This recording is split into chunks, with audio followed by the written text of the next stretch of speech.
Hey guys, so I made a list of some tips that I have from a CNA to a patient on how to be a good patient. And I hope, you guys don't take this the wrong way or anything like that. I'm not saying that people are bad patients, but I feel like sometimes people just don't understand some of the things that CNAs go through. So I felt like it would be helpful to make a list of things that would help both of us have things go a little bit smoother from the patient's perspective and also from the CNA's perspective. And I'm not judging anybody, but just speaking from personal experience as both a patient and a CNA,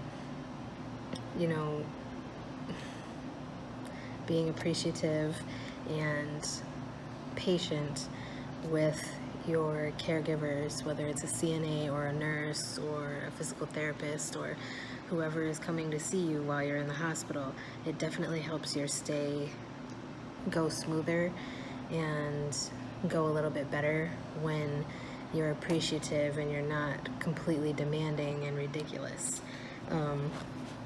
So, like I said, I have 4 tips. So if I look down, it's because I have my handy dandy notebook down here with my list written on it and some notes.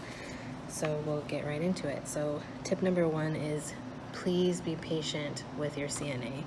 We oftentimes have crazy hours, whether a lot of hospitals do 12-hour shifts, at least in my area.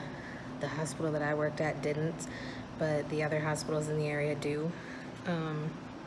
We have a lot of patients assigned to us, and we may have that 1 or 2, maybe 3 patients who are completely over the top, and we're not ignoring you purposely. We're not, taking our sweet time, at least us good ones. We're not, trying to prolong the time between when you put your light on and when we go into your room to answer it purposely. We have a lot of stuff that we're responsible for, such as taking vitals, doing AccuChecks, checking blood sugars and things like that, helping people go from their bed to the bedside commode or to the bathroom, helping people walk around, adjusting people, repositioning them in the bed, changing them, giving bed baths, changing their linens, changing their gowns.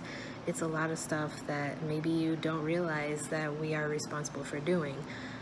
But, please just be patient with us because we try our best to give you guys a good patient experience and good care while you're there.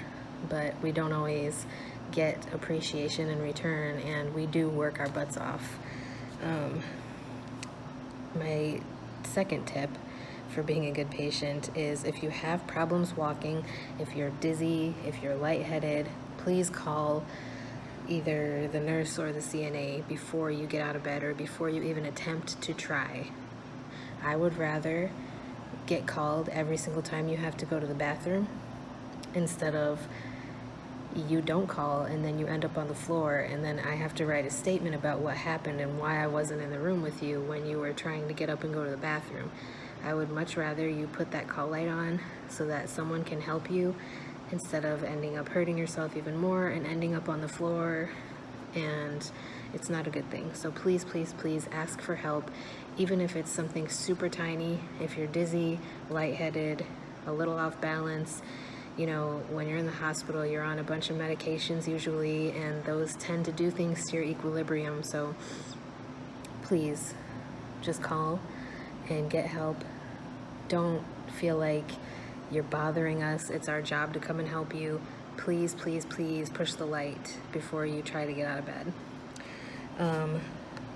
Tip number 3 is don't scream or yell at your CNA if your nurse doesn't come in right away.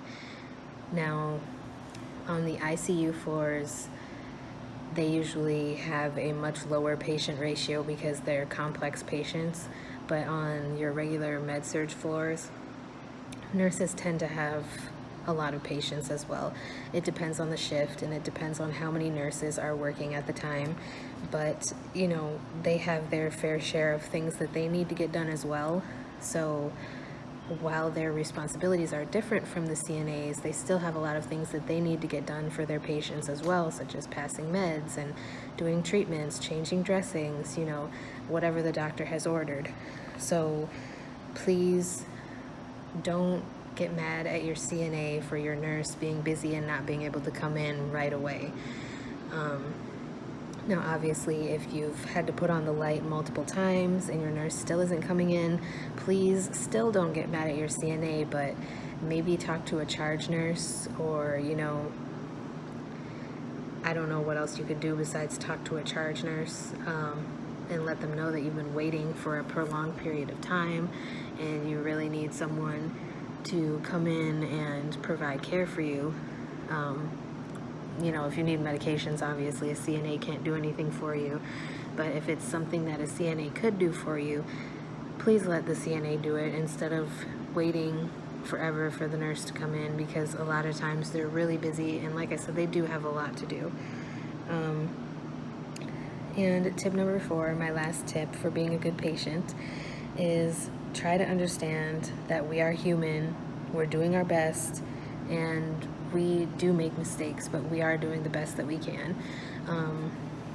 A lot of people, I feel like they expect a lot out of nurses and CNAs because we're supposed to be professionals and we're supposed to know what we're doing, but we don't have all the answers all the time, especially CNAs. You know, we go through a little bit of training, we get tested, you know, skills and written, but we don't always know, you know, the answer to all of your questions. And so please just remember that we are human. Everybody makes mistakes. Nobody's perfect, but we are trying our best to provide you with a good standard quality of care, you know, and we are trying to be there for you and help you out with whatever you need. But sometimes our days are just hectic, you know. I'm sure you've been there, whether you work in the healthcare field or not. You have days from hell, and you have days where, you know, you're happy and everything's going good and, you know, life is great.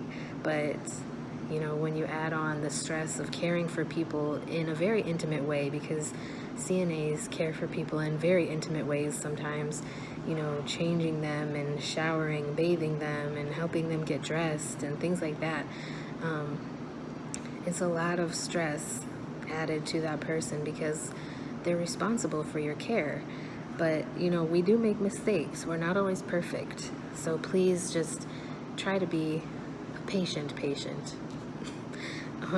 You know, like I said, I hope you guys don't get offended by what I'm saying, but I feel like if we could talk about these things a little bit more, then maybe it wouldn't be so difficult for some of us who are really, really trying to provide you with the best level of care and provide you with the care that you deserve.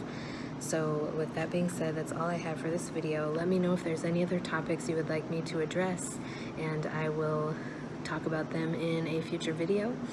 And if you have any questions, comments, concerns, let me know that as well. And with that being said, that's all I have for this video. Like, comment, subscribe, share the video, and I will see you guys in the next one.